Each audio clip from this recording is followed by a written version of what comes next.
The roof project at the Golden Gilpin Mill entails, essentially we had to strengthen the building before we could get on the roof. Basically we had to remove and replace a bunch of rotten material with new certified material. And then the stuff that stayed, the materials, the framing materials that stayed in the building had to be reinforced with plate steel and big giant 1-inch bolts to strengthen them. Once we got the building so that it was solid again, then we could get up on the roof. At which point we had to strip off approximately 6 layers of composite roofing from the building.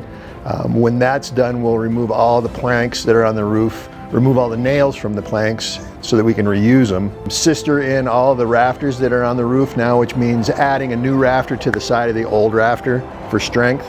The new rafters will actually be a taller dimension than the old rafters, so we have to fill in that gap that's created by the new rafter to the old rafter. Then we have to reapply all of the old decking back down again, replacing what was rotten or broken with new. Then we put a rubber membrane down onto the roof, and then we put the steel roofing down and then the trim. So it's a pretty complex job. We had to jack the building up at one point in order to replace the structural members. We used 30-ton jacks, 3 of them, to lift the whole end of the building up. We're getting a little bit of a late start, so hopefully we'll get done before it snow flies. There was 7 miles of pipes and electrical conduit and all kinds of junk in this building. We had to remove all of that before we could do the part that we're doing now, so that none of that stuff was in the way.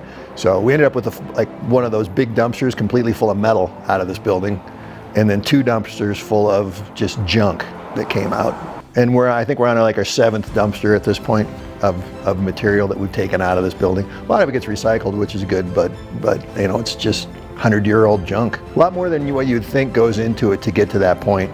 Constantly cleaning up, because everything we do makes a huge mess.